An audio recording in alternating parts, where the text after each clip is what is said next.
Raríssimos, bom dia, René de Paula Júnior falando aqui, mais um episódio móvel, volante, peripatético do Roda e Avisa.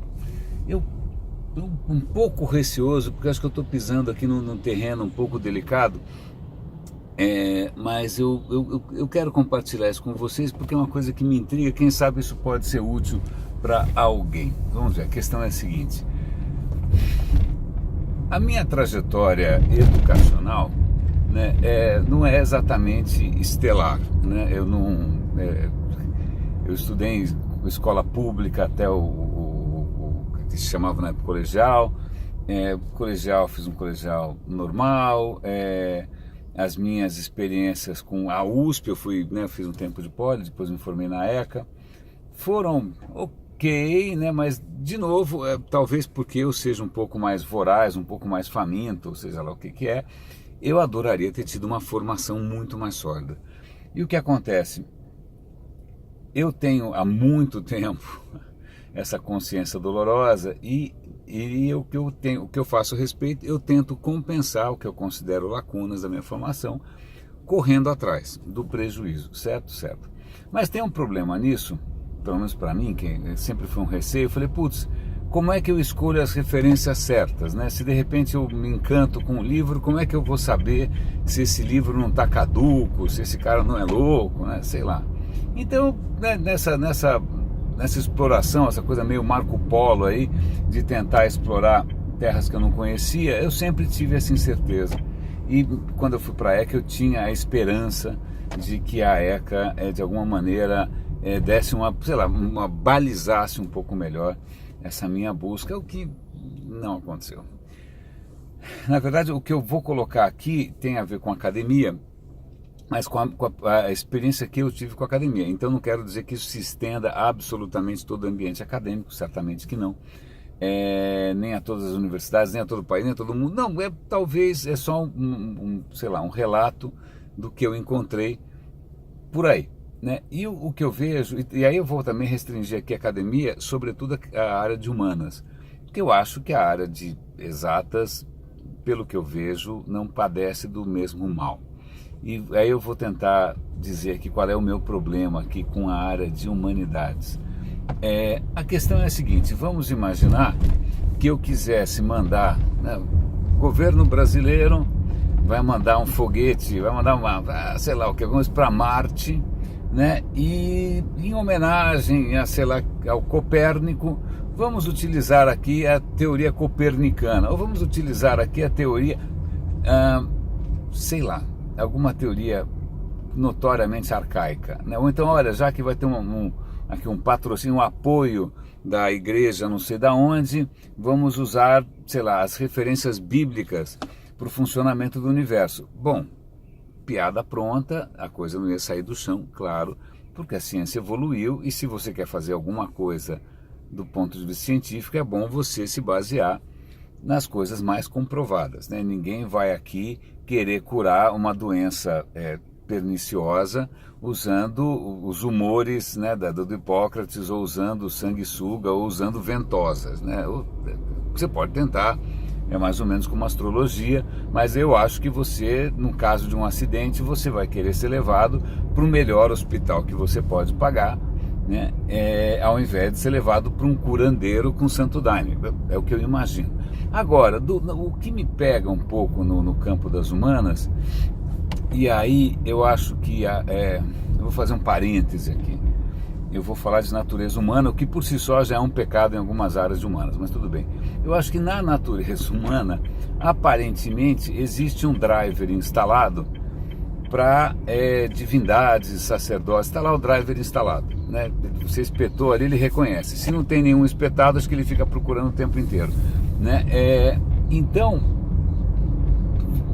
o culto a figuras mais ou menos sagradas, a santos, ela existe em inúmeros campos. Existe no campo da política, né? Você tem líderes aí que são praticamente messias, todos mais ou menos parecem, a meu ver, isso não é uma teoria sólida nem nada, é só um chute, né? A meu ver, todos estão se aproveitando desse driver pré-instalado que está louco para reconhecer alguém como um sacerdote ou como alguma figura suprema que mereça veneração incondicional, né? Aí você vê com aquela sensação de veneração, de adoração, vem junto com isso uma série de prazeres, né? Uma série de sensações. Tá bom. É lógico que pressupondo de novo uma natureza humana que não é muito agradável para muita gente, existe também uma predisposição à questão da lealdade, da reciprocidade.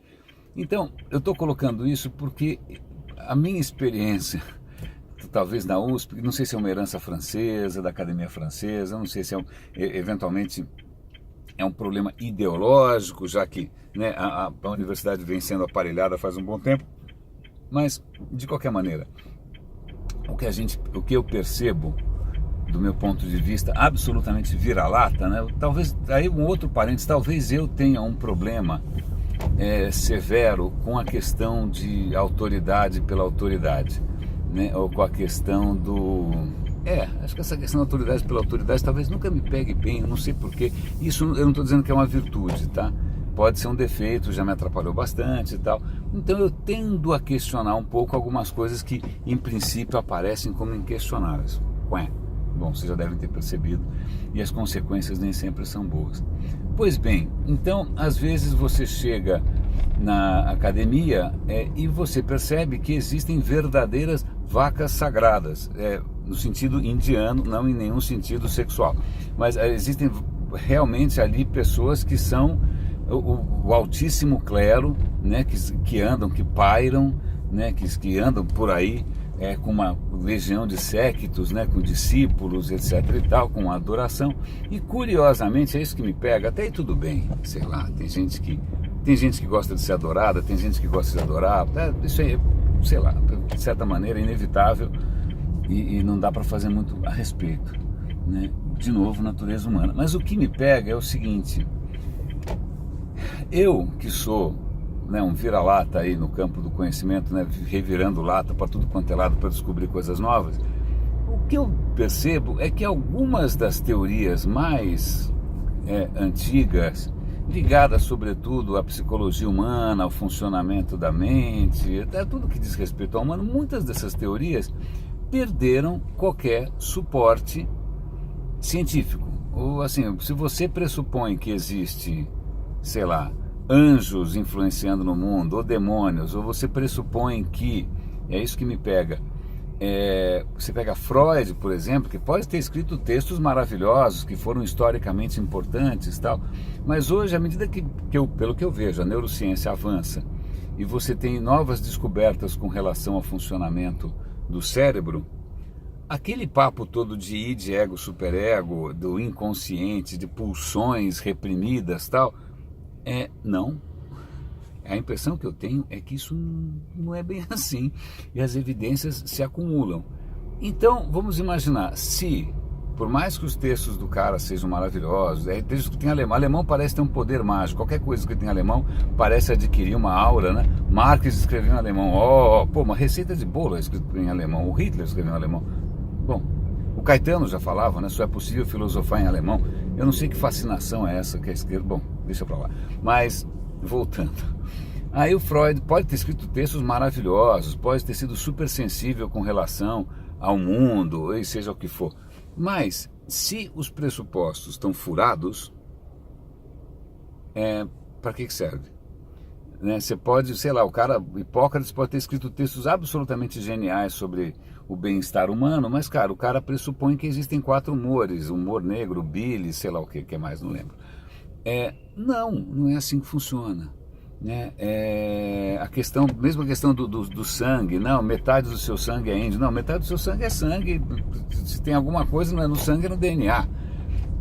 Então teorias de raça, bom, vou voltar para as humanas, vai deixar as ciências médicas para lá, mas voltando para as humanas, vamos pegar o Freud. Se, pelo que eu sabe, por favor me corrijam, né? Se tem uma coisa que eu adoro é descobrir que eu estou errado e descobrir uma coisa melhor, né? Se alguém tem uma coisa melhor, por favor, me corrija. Mas se todo o pensamento freudiano, todas as teorias, toda aquela topologia, aquela cartografia que ele faz da mente humana é furada, o que dizer do resto? O que dizer de tudo que decorre disso, né? O que dizer de Lacan? O que dizer... será que vale a pena?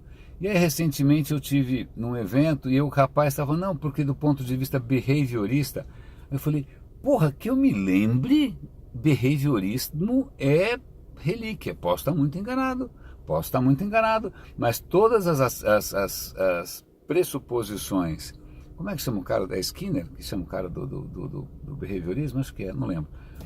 É aquela coisa pavloviana tal, esquece, não é bem assim que funciona, né? Achar que a gente é tábula rasa, achar que a gente é uma folha em branco, você consegue transformar a pessoa no que quiser.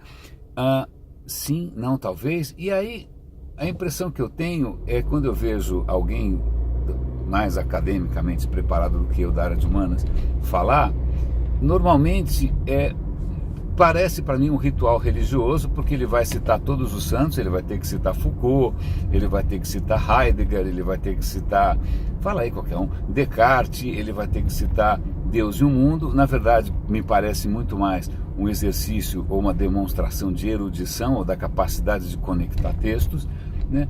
Mas desaparecem dali aparentemente referências mais novas, ou uma coisa que é muito comum. Eu tenho um pé em exatas também, que é na questão científica mais ampla, ciências médicas, exatas e tal, que é o seguinte, cara, novos estudos invalidam essas hipóteses. Então, tudo bem que você pode escrever textos absolutamente sensacionais sobre a neurose voyeurística do Instagram, segundo... Você pode fazer o que você quiser, textos muito bonitos, vai provar que você leu, que você consegue ligar com, Lé com Cré, né? É bacana, mas a questão, de novo, do ponto de vista de conhecimento, né, o que me intriga de novo, por favor me corrijam, é que realmente eu sou um vira-lata sem pedigree, né? Esse culto religioso a figuras que aparentemente são sagradas, que você não pode questionar porque o cara escreveu, ou porque Nietzsche falou, ou porque Kant falou.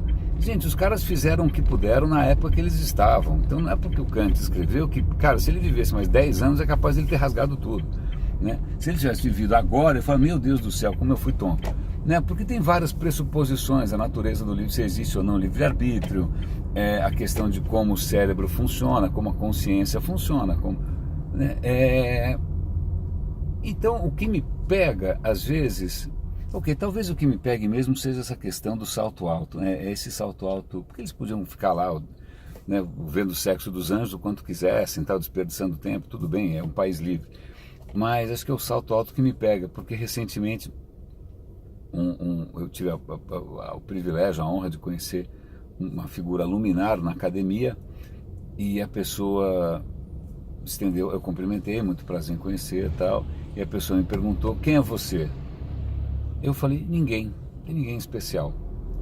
Foi uma pequena irreverência, mas porque eu sei que, se ela perguntou, é porque na academia eu realmente não sou ninguém. Não importa o conteúdo que eu produza, não importa, porque qualquer coisa que eu produza não está cheia de notas de rodapé, não tem referências a Foucault, a Deleuze, que eu li os dois, porra, cansei de ler os dois, li Hume, li tudo, mas eu não existo, então eu sou praticamente ninguém, né? E curiosamente eu trabalho há 20 e tantos anos numa área que tem sido disruptada, aí não sei qual é a palavra para isso, que tem sido revirada do avesso a cada 5 minutos, justamente por ninguéms acadêmicos, né? Justamente por gente que o Steve Jobs não acabou a academia, o Bill Gates não acabou a academia, o Mark Zuckerberg não acabou a academia, né? É lógico que depois eles contratam acadêmicos, mas, cara, é bolada nas costas o tempo todo. Então, raríssimos, eu estou chegando aqui no trabalho, espero, me corrijam por favor se eu fui injusto, por favor me mostrem aonde eu estou errando, mas enquanto isso, fiquem com um abraço aqui de praticamente ninguém. René de Paula Júnior falando aqui nesse episódio do Roda e Avisa. Muito obrigado pela companhia e até a próxima. 1, 2, 3, vamos só parar o carro e paramos.